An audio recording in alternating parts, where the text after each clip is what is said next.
ইসলাম ছাড়া আর কোন ধর্ম, আর কোন বর্ণ নারীর অধিকারকে শতভাগ নিশ্চিত করতে পারে নাই, দিন মজুরদের অধিকার নিশ্চিত করতে পারে নাই, শ্রমিকদেরকে অধিকার নিশ্চিত করতে পারে নাই। একমাত্র ইসলাম ধর্ম এমন একটা ধর্ম, যেই ধর্ম নারীর অধিকার শতভাগ নিশ্চিত করেছে, শ্রমিকদের অধিকার শতভাগ নিশ্চিত করেছে, দিন মজুরদের অধিকার শতভাগ নিশ্চিত করেছে। ইসলাম ছাড়া আর কোন ধর্ম, আর কোন বর্ণ নারীর অধিকার নিশ্চিত করতে পারে নাই, শ্রমিকদের অধিকার নিশ্চিত করতে পারে নাই, দিন মজুর অধিকার নিশ্চিত করতে পারে না।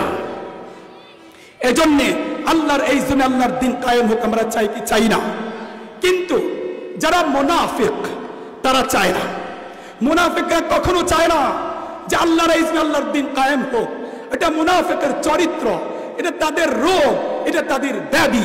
রব্বুল আলামিন বলেছেন ফি কুলুবিহিম মারাদুন ফাযাদাহুমুল্লাহু মারাদা ওয়া লাহুম আযাবুন আলীম। রব্বুল আলামিন বলেন, আরে মুনাফিকের চরিত্র হচ্ছে এটা যে তারা চায় না আল্লাহর এই আল্লাহর দিন কায়েম হোক। এজন্য আমরা যারা মাদ্রাসায় পড়াই, আমরা যারা মসজিদের ইমাম, আমরা যারা মসজিদের খতিব, আমরা যারা মাদ্রাসার মুহতামিম, তারা আমাদের কানে আয়েশা বলে, হুজুর রাজনীতি করিয়েন না, হুজুর কি করিয়েন না, রাজনীতি করিয়েন না। কারণটা কি কিল্লে করতেন না? রাজনীতি এটা নোংরা একটা জিনিস। আপনারা ভালো মানুষ, আপনারা মসজিদের ইমাম, ইমামতি করবেন, আপনারা খতিব, আপনারা খতিবগিরি করবেন, আপনারা বক্তা, মানুষদেরকে জান্নাতের কথা বলবেন, জাহান্নামের কথা বলবেন। রাজনৈতিক আলাপ নিষিদ্ধ। রাজনৈতিক আলাপ কি? নিষিদ্ধ। তাহলে এটা কে করবে? হুজুর আমরা খারাপ মানুষ, এটা আমরা করি, আপনারা করিয়েন না, আপনারা কি করিয়েন না। তাহলে আচ্ছা বলেন দেখি, ইসলাম এটা কি অপূর্ণাঙ্গ একটা ধর্ম না পূর্ণাঙ্গ একটা জীবন ব্যবস্থা? ইসলামের মধ্যে রাজনীতি আছে না নাই? আরে কথা কয় না, ইসলামের মধ্যে রাজনীতি আছে না নাই? আছে। তাহলে তারা এই সমস্ত কথা বইলা ইমামদেরকে মসজিদ ছাড়া অন্য কোথাও যাতে প্রতিনিধিত্ব করতে না পারে এটা চায়। তারা চায় ইমামরা যেন তাদের গোলাম হয়ে থাকে, খতিবরা যেন তাদের গোলাম হয়ে থাকে, মুহতামিমরা যেন তাদের গোলাম হয়ে থাকে। আরে যারা রাজনীতি করে তারা তো রাজা, তারা কি রাজা, তারা চায় রাজাগিরি তারা করবে, আর ইমাম খতিবরা তাদেরকে সম্মান প্রদর্শন করবে, তাদেরকে কি করবে? তাদেরকে সম্মান দিবে। এজন্য যারা ইমানদার মুত্তাকি তাদের রাজনীতি করার অধিকার আছে না নাই? এজন্য আমি সবসময় একটা কথা বলি যে আল্লাহ তাআলা আসমান সৃষ্টি করেছেন, জমিন সৃষ্টি করেছেন, পুরো কায়নাত তিনি সৃষ্টি করেছেন। সুতরাং তিনার এই জমিনে তিনার হুকুম চলবে, তিনার ক্ষমতা চলবে, তিনার সিদ্ধান্ত চলবে। আর এটা প্রতিনিধিত্ব কারা করবে, কাদের অধিকার আছে? যারা 5 ওয়াক্ত নামাজ পড়বে, যারা রমজান মাসের রোজা রাখবে, যারা হজ করে, যারা রবকে ভয় করে, তারা রাজনীতি করবে।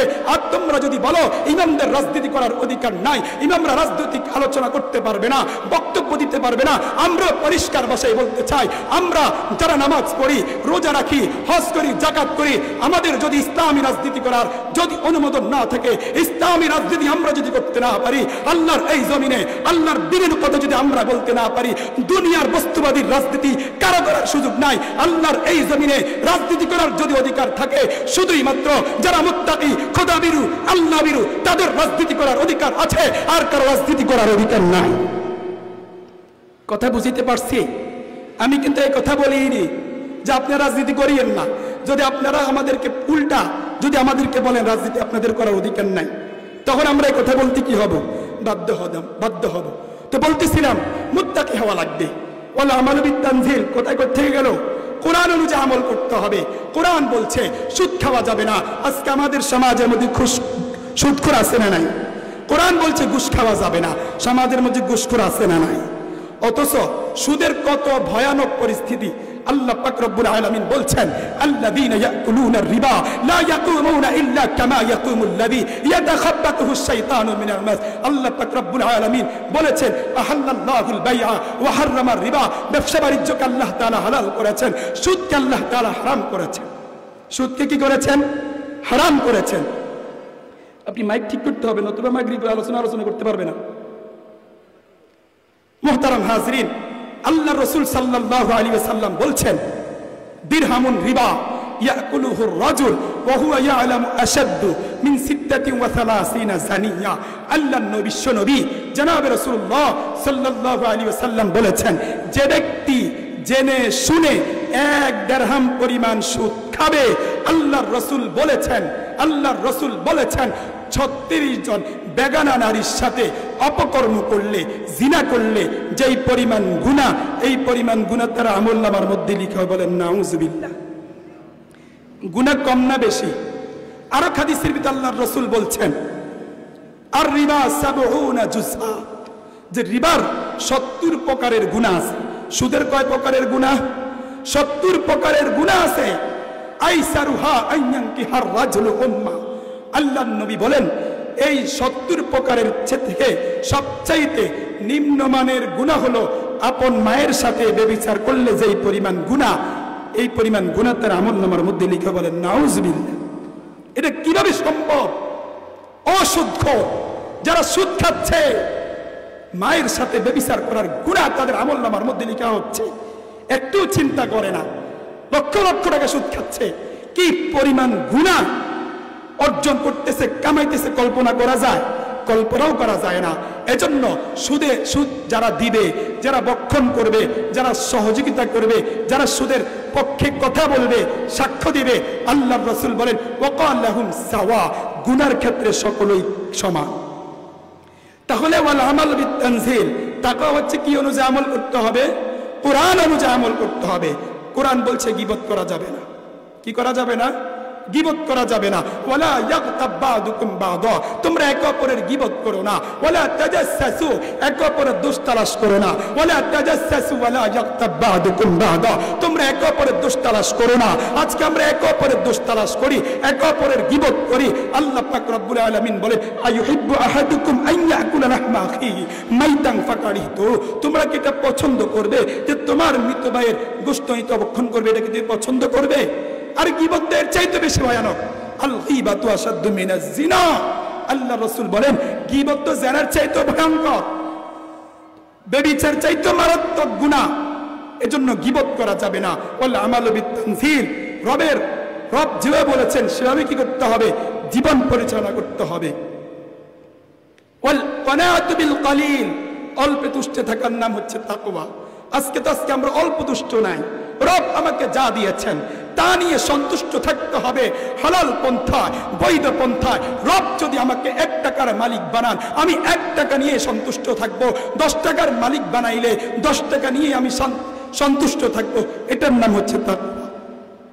আরেকটা ব্যাখ্যা ওয়াল ইস্তিআদাদুল ইয়াউমির রহিল, সর্বদাই মৃত্যুর জন্য প্রস্তুত থাকার নাম হচ্ছে তাকওয়া। আজকে আমাদের চলাফেরা, আমাদের উঠা বসা, আমাদের লেনদেন, আমাদের গৌরব, আমাদের অহংকার, আমরা এমন ভাবে জীবন পরিচালনা করতেছি, দুনিয়ার মধ্যে বিচরণ করতেছি, মনে হয় যেন আর মৃত্যুবরণ করব না।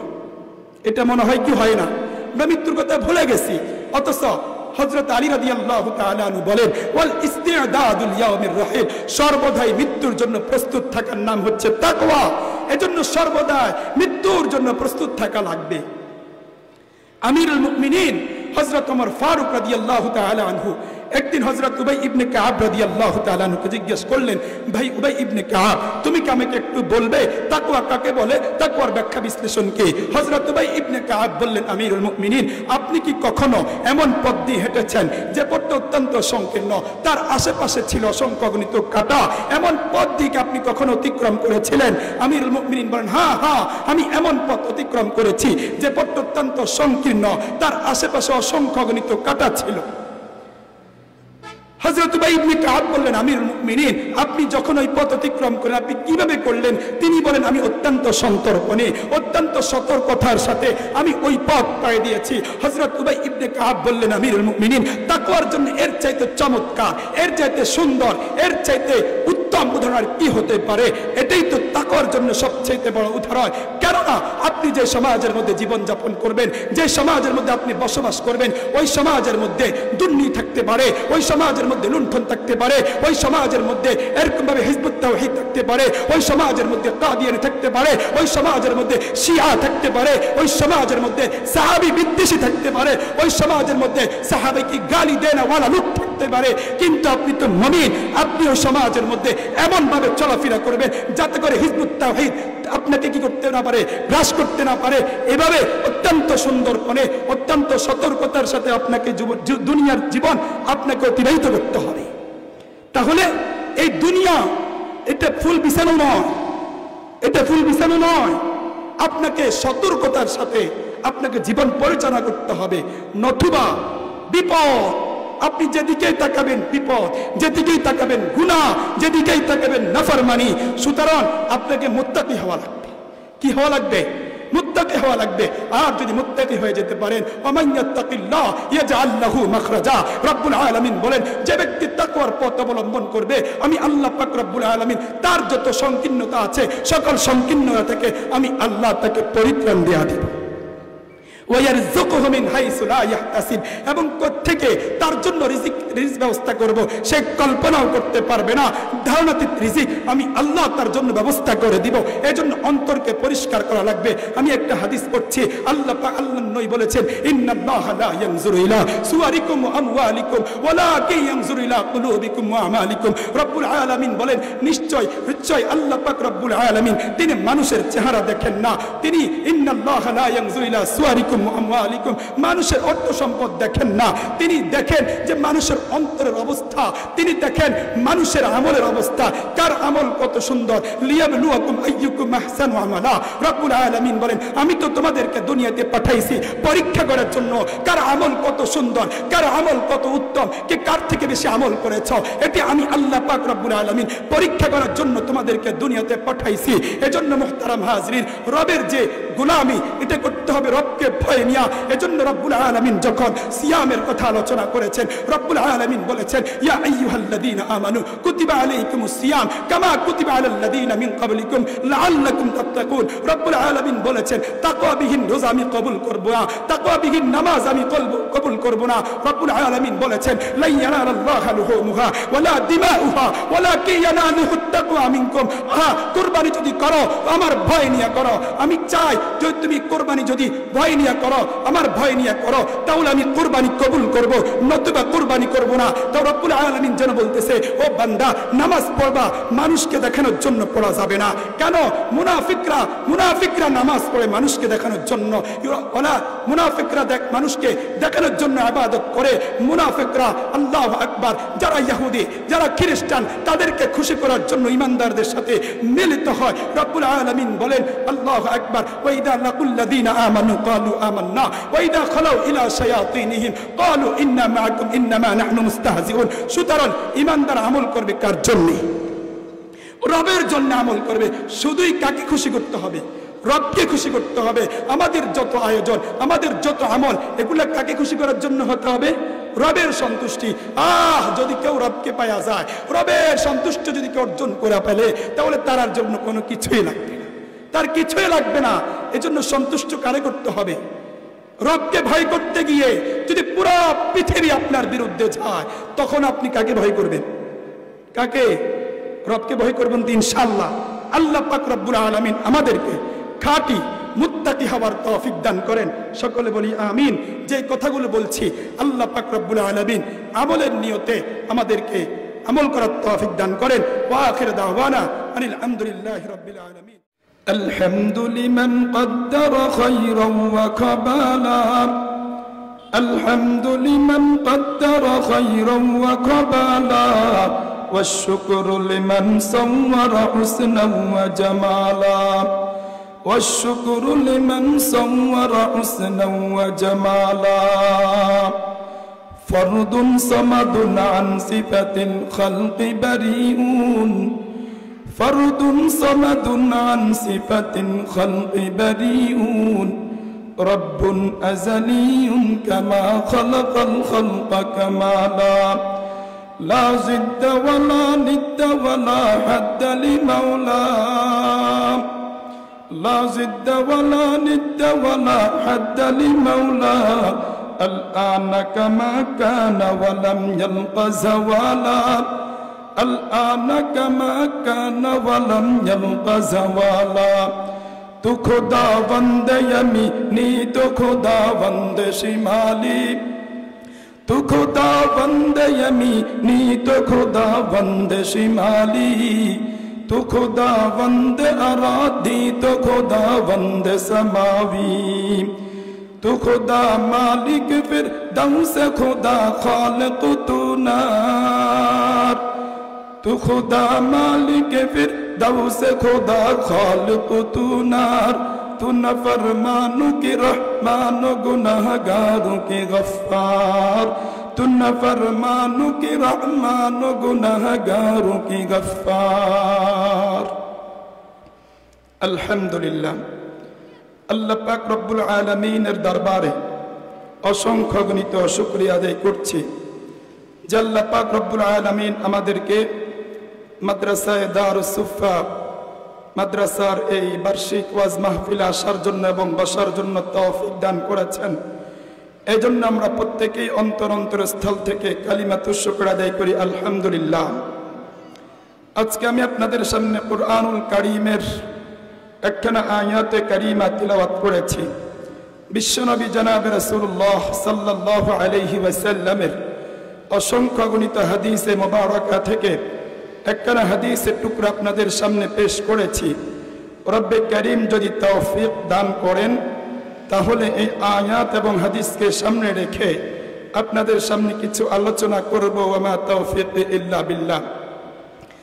আল্লাহ রাব্বুল আলামিন পবিত্র কালামুল্লাহর মধ্যে ঘোষণা করতেছেন, ওয়ালাউ আন্না আহলাল কুরা আমানু ওয়াত্তাকাউ লাফাতাহনা আলাইহিম বারাকাতিন মিনাস সামাই ওয়াল আরদ।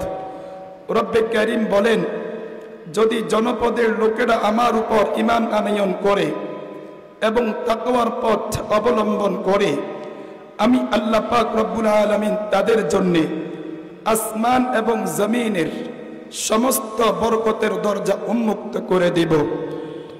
এই আয়াতের ব্যাখ্যা করতে গিয়ে মুফাসসিরিনে কেরাম লিখেছেন, যে জনপদবাসী, যে এলাকার মানুষ, যে গোত্রের মানুষ রব্বুল আলামিনের উপর ঈমান আনয়ন করার পরে তাকওয়ার পথ অবলম্বন করবে, রবের ভয় অন্তরে ঢুকাবে, ও রব যেভাবে আমাদেরকে জীবন পরিচালনা করার জন্য বলেছেন সেইভাবে রবের দেওয়া বিধান অনুযায়ী জীবন যাপন করবে, রব্বুল আলামিন বলেন, লাফাতাহনা আলাইহিম বারাকাতিন মিনাস সামাই ওয়াল আরদ। রব্বে কারীম বলেন, অবশ্যই আমি আল্লাহ পাক রব্বুল আলামিন তাদের জন্য আসমান এবং জমিনের সমস্ত বরকতের দরজা উন্মুক্ত করে দিব। এটার ব্যাখ্যা করতে গিয়ে মুফাসসিরিনে কেরাম লিখেছেন, অর্থাৎ রব্বে কারীম বান্দার যখন যা প্রয়োজন, বান্দার যখন যা প্রয়োজন হবে আল্লাহ পাক রব্বুল আলামিন বান্দাকে তাই দান করবেন। যেই পরিমাণ বৃষ্টির প্রয়োজন রব্বে কারীম বৃষ্টি না দান করবেন। যেই পরিমাণ ফসলে জমিনে ফসল উৎপন্ন হওয়া দরকার সেই পরিমাণ ফসল, সেই পরিমাণ ফল ফলাদি আল্লাহ পাক রব্বুল আলামিন সেই পরিমাণ উৎপন্ন করবেন। এক কথায় বান্দার যখন যা প্রয়োজন আল্লাহ পাক রব্বুল আলামিন বান্দাকে তাই দান করবেন। শর্ত হলো ঈমান আনয়ন করতে হবে এবং তাকওয়ার পথ অবলম্বন করতে হবে। মুহতারাম হাজিরিন, তাকওয়া এই শব্দটি হচ্ছে আরবি ওয়াকিউন শব্দ থেকে নিষ্পন্ন। আবিধানিক অর্থ হচ্ছে বিরত থাকা, সজাগ থাকা, সতর্ক থাকা। আর শরীয়তের পরিভাষায় তাকওয়া বলা হয় মনোবৃত্তির সকল কামনা বাসনা ত্যাগ করে মহামহিয়ান আল্লাহ সুবহানাহু ওয়া তাআলাকে ভয় করে আল্লাহ পাক রব্বুল আলামিনের আদেশকৃত সকল বিষয়াদি পালন করা, নিষেধকৃত সকল বিষয় থেকে বিরত থাকার নাম হচ্ছে তাকওয়া।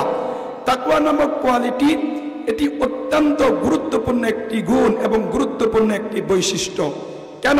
তাকওয়া নামক এই কোয়ালিটি আজকে আমাদের মাঝে অনুপস্থিত থাকার কারণে, আমাদের মধ্যে না থাকার কারণে আজকে আমরা সর্বদিক থেকে আজকে আমরা পিছনে পড়ে আছি। আজকে আমরা চারিত্রিক দিক থেকে, অর্থনৈতিক দিক থেকে, সকল দিক থেকে আজকে আমরা নিম্নমানে পৌঁছে গেছি এবং আজকে আমরা সমুদ্রের অতল গহীনে অন্ধকারে আজকে আমরা নিমজ্জিত হয়েছি। শুধুই মাত্র রব্বুল আলামিনের ভয় আমাদের অন্তরকরণে না থাকার কারণে, তাকওয়া নামক এই কোয়ালিটি, তাকওয়া নামক এই বৈশিষ্ট্য আমাদের অন্তরে না থাকার কারণে মুহতারাম হাজিরিন, তাকওয়া নামক এই কোয়ালিটি এটি এমন একটি গুরুত্বপূর্ণ বিষয়, এমন একটি কোয়ালিটি, এই কোয়ালিটি যার মধ্যে থাকবে, যেই বান্দা বান্দি এই কোয়ালিটি অর্জন করতে পারবে, রব্বুল আলামিনের কাছে তার মর্যাদা ফেরেশতাদের চাইতেও বেড়ে যায়। যখন কোনো ব্যক্তি ঈমান আনয়ন করার পরে তাকওয়ার পথ অবলম্বন করবে, রবের ভয় অন্তরে ঢুকাবে, রব্বুল আলামিনের কাছে তার মর্যাদা ফেরেশতাদের চাইতেও বেড়ে যাবে। আর যে ব্যক্তির অন্তরে খোদাবিধি থাকবে না, রবের ভয় থাকবে না, রবের ভয় অন্তরে জাগ্রত হবে না, রব্বুল আলামিনের কাছে ওই ব্যক্তি শয়তান থেকেও নিকৃষ্ট হয়ে যায়। এজন্য আল্লাহ পাক রব্বুল আলামিন বলেছেন, ইয়া আইয়ুহান নাস ইন্না খলাকনাকুম মিন যাকারিন ওয়া উনসা ওয়া জাআলনাকুম শুউবান ওয়া ক্বাবাইলা লিতাআরাফু ইন্না আকরামাকুম ইনদাল্লাহি আতকাকুম। এজন্য রব্বুল আলামিন বলেছেন, ইয়া আইয়ুহান নাস, হে লোক সকল, নিশ্চয় আমি তোমাদেরকে একজন নর এবং একজন নারী থেকে আমি তোমাদেরকে সৃষ্টি করেছি এবং তোমাদেরকে বিভিন্ন জাতিতে, বিভিন্ন গোত্রে, বিভিন্ন বংশে আমি তোমাদেরকে ছড়িয়ে ছিটিয়েছি, বিভক্তি করেছি। কেন? লিতাআরাফু, যাতে করে তোমরা একে অপরের সাথে পরিচিতি অর্জন করতে পারো, একে অপরের কাছে তোমার পরিচয় তুমি দিতে পারো। এজন্য বিভিন্ন বংশে, বিভিন্ন গোত্রে আমি তোমাদেরকে বিভক্ত করেছি। কিন্তু প্রকৃতপক্ষে আমি আল্লাহ পাক রব্বুল আলামিনের কাছে ওই ব্যক্তির মর্যাদা বেশি যে ব্যক্তির অন্তরে তাকওয়া তত বেশি। রব্বুল আলামিন বলেন, ইন্না আকরামাকুম ইনদাল্লাহি আতকাকুম। রব্বুল আলামিন বলেন, তোমাদের মাঝে যার তাকওয়া যত বেশি হবে, আমি আল্লাহ পাক রব্বুল আলামিনের কাছে তার মর্যাদা তত বেশি। এজন্য মুহতারাম হাজিরিন, রবের কাছে মর্যাদা সম্পন্ন ব্যক্তি হওয়ার জন্য কোটি কোটি টাকার প্রয়োজন নাই, লক্ষ লক্ষ টাকার প্রয়োজন নাই, কোটি টাকা ব্যাংক ব্যালেন্সে থাকার প্রয়োজন নাই, বিঘা বিঘা জমিন থাকার প্রয়োজন নাই। শুধুমাত্র আপনার অন্তরে রবের ভয় আছে। রব্বে কারীম বলেন, তোর অর্থ সম্পদ না থাকতে পারে, তোর চেহারা সুন্দর না থাকতে পারে, তুই এমপি না হতে না পারস, তুই মন্ত্রী হইতে না পারস, তুই একজন রিক্সাওয়ালা, তুই ভ্যানওয়ালা, তুই সিএনজি চালক, তুই দিন মজুর, তুই কৃষক, কিন্তু তোর অন্তরে আমি আল্লাহর ভয় আছে। শুনে রাখ, ইন্না আকরামাকুম ইনদাল্লাহি আতকাকুম। তোর মর্যাদা আমার কাছে দুনিয়ার এমপির চাইতেও বেশি, দুনিয়ার মন্ত্রীর চাইতেও বেশি, মেম্বার আর চেয়ারম্যানের চাইতেও বেশি, কোটিপতি আর লাখপতির চাইতেও বেশি। যার অন্তরে আমার ভয় নাই, কিন্তু তুই রিক্সা চালাস, তুই ভ্যান চালক, তুই সিএনজি চালক, তুই কৃষক, তুই দিনমজুর, তোর অন্তরে আমার ভয় আছে। তোর মর্যাদা আমি আল্লাহ পাক রব্বুল আলামিনের কাছে অনেক বেশি। এটার মনে আওয়াজ নাই, স্টেজের ভিতরে আওয়াজ নাই। তো ইন্না আকরামাকুম ইনদাল্লাহি আতকাকুম বলতেছিলাম, তাকওয়া নামক এই কোয়ালিটি যখন আমরা অর্জন করব, আমাদের মর্যাদা রব্বুল আলামিনের কাছে ফেরেশতাদের চাইতেও বেড়ে যাবে। আর এই কোয়ালিটি যদি আমরা অর্জন করতে না পারি, তাহলে আমরা শয়তান থেকেও নিকৃষ্ট হয়ে যাব। মুহতারাম হাজিরিন, তাকওয়ার ব্যাখ্যা করতে গিয়ে হযরত আলী রাদিয়াল্লাহু তাআলা চমৎকার একটা ব্যাখ্যা দিয়েছেন। আত-তাকওয়া হিয়া আল খাউফু মিনাল জালিল ওয়াল আমালু বিত-তানজিল ওয়াল কানাআতু বিল কালিল ওয়াল ইসতি'দাদু লিয়াউমির রাহিল। হযরত আলী রাদিয়াল্লাহু তাআলা আনহু তাকওয়ার ব্যাখ্যা করতে গিয়ে তিনি বলেছেন, আত-তাকওয়া হিয়া আল খাউফু মিনাল জালিল। তাকওয়া হচ্ছে মহামহিয়ান আল্লাহ সুবহানাহু ওয়া তাআলাকে ভয় করার নাম। এজন্য প্রকাশ্যেও রবকে ভয় করতে হবে, গোপনেও রবকে ভয় করতে হবে। আমি আর আপনি যতই গোপনে থাকি না কেন, যতই একে একে থাকি না কেন, যদি আমার আপনার অন্তরে রবের ভয় থাকে, খাশিয়াতে ইলাহি যদি থাকে, আমার আপনার মাধ্যমে রবের নাফরমানি করা সম্ভব হবে না, আমার আপনার মাধ্যমে গুনাহ করা সম্ভব হবে না। কেন? আমার অন্তরে তো আছে, আমি যে গুনাহ করব কেউ যদি নাও দেখেন, দুনিয়ার কোনো মানুষ দেখতেছে না। একটা রুমের ভিতরে আমি ঢুকলাম, প্রবেশ করলাম, দরজা নক করে দিলাম, এই রুমের মধ্যে আমি ছাড়া আর কেউ নাই, আমার মা নাই, আমার বাবা নাই, আমার সন্তান সন্ততি নাই, দুনিয়ার কেউ নাই। এই সময় যদি আপনার অন্তরে রবের ভয় থাকে, খশিয়াতি ইলাহি থাকে, এই একে একই থাকা অবস্থায় আপনার মাধ্যমে গুনাহ সংগঠিত হবে না। কেন? যখনই গুনাহ করার জন্য আপনার নফস চাইবে, আপনার মন চাইবে, সাথে সাথে আপনার অন্তরে জাগ্রত হয়ে যাবে, দুনিয়ার কেউ না দেখলেও তো কে দেখতেছেন? আহকামুল হাকিমিন দেখতেছেন, যিনি আসমান সৃষ্টি করেছেন, যিনি জমিন সৃষ্টি করেছেন, যিনি তরুণতা সৃষ্টি করেছেন, যিনি গাছপালা সৃষ্টি করেছেন, পুরা কায়নাতকে যিনি সাজিয়েছেন, পুরা কায়নাতকে যিনি সৃষ্টি করেছেন, তিনি তো দেখতেছেন। কিয়ামতের ময়দানে তো আমাকে তিনার সামনে দাঁড়াইতে হবে। ওয়া আম্মা মান খাফা মাকাম রাব্বিহি ওয়া নাহান নাফসা আনিল হাওয়া, তার অন্তরে ভয় জাগ্রত হয়ে যাবে। দুনিয়ার কেউ দেখতেছে না, কিন্তু আহকামুল হাকিমিন রব্বুল আলামিন তো আমাকে দেখতেছে। কিয়ামতের ময়দানে রব্বুল আলামিনের সামনে তো আমাকে দণ্ডায়মান হতে হবে, রবের সামনে আমাকে দাঁড়াইতে হবে। আমি যদি গুনাহ করি, আমি যদি নাফরমানি করি, রবের সামনে আমি কিভাবে দাঁড়াবো? রবের সামনে আমি কিভাবে দাঁড়াবো? এই ভয় যদি আপনার অন্তরকরণে চলে আসে, আপনি রব্বুল আলামিনের প্রিয় বান্দা হয়ে যেতে পারবেন, আপনি রব্বুল আলামিনের নৈকট্য বান্দা হয়ে যেতে পারবেন। এজন্য মুহতারাম হাজিরিন, রব্বুল আলামিন বলেছেন, ফামান যুহজিহা আনিন নার ফাকাদ ফাজ। যে ব্যক্তি জাহান্নাম থেকে বেঁচে গেল, জাহান্নাম থেকে যে ব্যক্তি পরিত্রাণ পেল, রব্বুল আলামিন বলেন সেই অবশ্যই সফলতা লাভ করেছে। সেই সফল ব্যক্তি, সে কি ব্যক্তি বলেন না? সফল ব্যক্তি। আমরা তো মনে করি যদি আমার একটা ভালো মানের চাকরি থাকে আমি সফল, আমার যদি কোটি কোটি টাকা থাকে আমি সফল, আমার যদি ব্যাংক ব্যালেন্স থাকে আমি সফল, আমি যদি মেম্বার হইতে পারি আমি সফল, আমি যদি চেয়ারম্যান হইতে পারি আমি সফল, আমি যদি মুহাদ্দিস হইতে পারি আমি সফল। কিন্তু মুহতারাম হাজিরিন, মুফাসসিরিন কিরাম কিন্তু এটাকে সফলতা বুঝান নাই। আপনি বড় ব্যবসায়ী, আপনি মনে করতেছেন আপনি সফল। আপনি যদি সারা পৃথিবীর মালিক হয়ে যান, পুরা পৃথিবীর ক্ষমতা যদি আপনার হাতে চলে আসে, পুরা পৃথিবী আপনার কথা শুনে, কিন্তু আপনি যদি রবের ভয় আপনার অন্তরকরণে না থাকে, সারা পৃথিবীর মালিক হওয়ার পরেও আপনার মর্যাদা রবের কাছে এক পয়সারও নাই, বিন্দু পরিমাণও আপনার মর্যাদা রবের কাছে নাই। যদি কোনো ব্যক্তি পুরা পৃথিবীর মালিক হয়ে গেছে, পুরা পৃথিবীর রাজত্ব যদি সে কায়েম করে ফেলে, পুরা পৃথিবীর পাওয়ারফুল যদি সে হয়ে যায়, কিন্তু তার অন্তরে যদি রবের ভয় না থাকে, রব্বুল আলামিনের কাছে তার কোনো মর্যাদা নাই, তার কোনো সফলতা নাই। রব্বুল আলামিন বলেন, ফামান যুহজিহা আনিন নার, যে ব্যক্তি জাহান্নাম থেকে মুক্তি পেল, মুক্তি পাবে, সেই মূলত হলো সফল। মুফাসসিরিন কিরাম তাই বলেছেন। মুফাসসিরিন কিরাম বলছেন সফল তো ওই ব্যক্তি যে ব্যক্তির জীবনে কোনো চিন্তা নাই, পেরেশানি নাই, দুঃখ নাই, মুসিবত নাই, অসুস্থতা নাই, ওই ব্যক্তি মূলত সফল। ওই ব্যক্তি মূলত কি? সফল।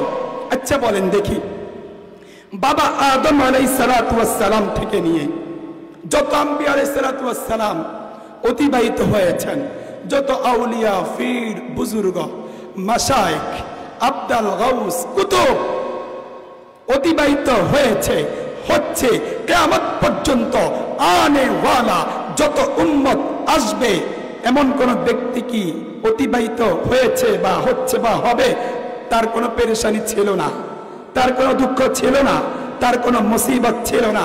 এমন কোন ব্যক্তি অতীতেও অতিবাহিত হয় নাই, বর্তমানেও হচ্ছে না, কিয়ামত পর্যন্ত হবে না। তার মানে মুফাসসিরিন কেরাম এটাই বুঝাতে চাচ্ছেন যে দুনিয়াতে আমরা যেটাকে সফলতা মনে করি, এটা তো বাস্তবে সফলতা নয়। সফলতা ওই ব্যক্তি যার কোনো পেরেশানি নাই, চিন্তা নাই, দুঃখ নাই, আর সেটা আল্লাহ পাক রব্বুল আলামিন যারা ঈমানদার, যারা মুত্তাকি, উইদ্দাত লিল মুত্তাকিন, আল্লাহ পাক রব্বুল আলামিন বলেন আমি তো মুত্তাকিনদের জন্য জান্নাতকে প্রস্তুত করে রেখেছি।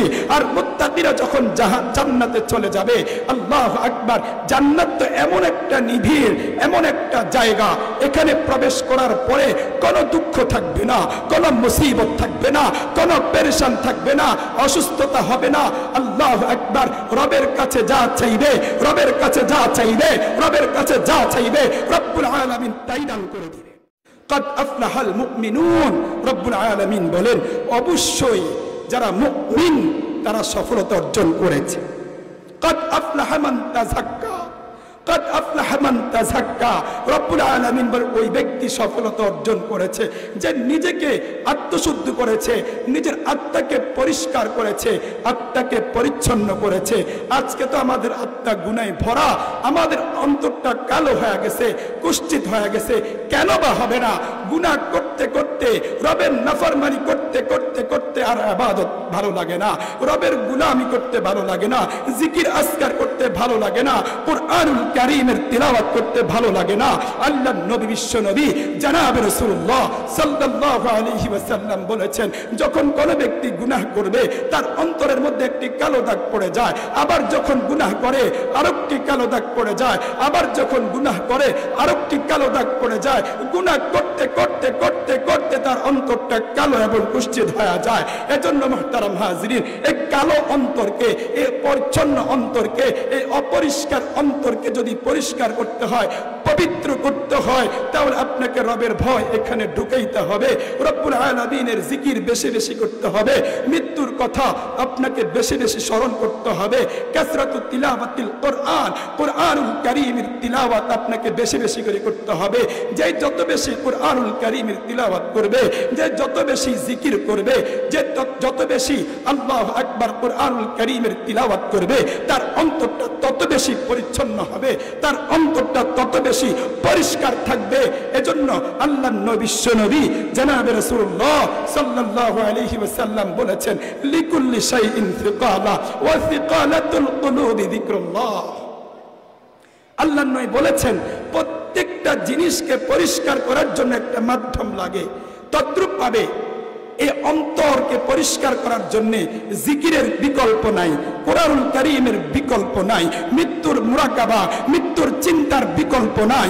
এজন্য মুহতারাম হাজিরিন, বলতেছিলাম তাকওয়া হচ্ছে রব্বুল আলামিনকে প্রকাশ্যে ভয় করতে হবে, গোপনেও ভয় করতে হবে।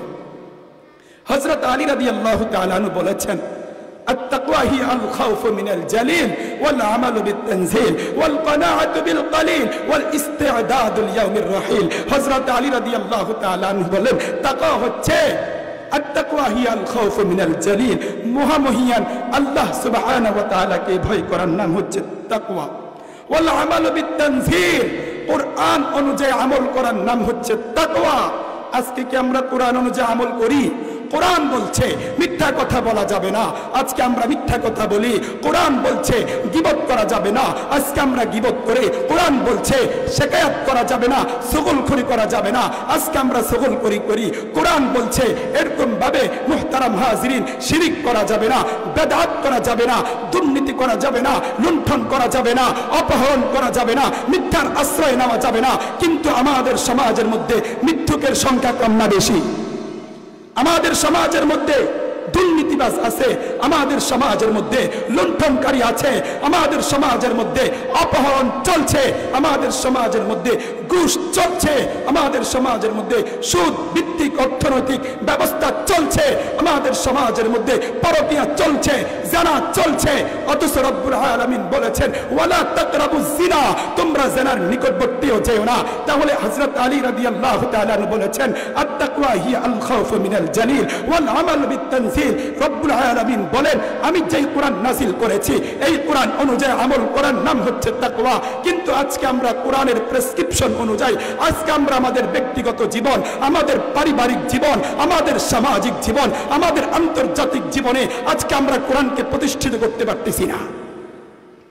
আজকে আমাদের সমাজের মধ্যে কোরআন প্রতিষ্ঠিত নয়, অথচ রব্বুল আলামিন বলেছেন ওয়ামান লাম ইয়াহকুম বিমা আনসালাল্লাহ ফাউলাইকা হুমুল ফাসিকুন ওয়ামান লাম ইয়াহকুম বিমা আনসালাল্লাহ ফাউলাইকা হুমুজ জালিমুন ওয়ামান লাম ইয়াহকুম বিমা আনসালাল্লাহ ফাউলাইকা হুমুল কাফিরুন। রব্বুল আলামিন বলেন যারা আমার দেওয়া বিধান অনুযায়ী যারা বিধান কায়েম করবে না, যারা বিচার করবে না, তারা জালেম, তারা কাফের, তারা ফাসিক।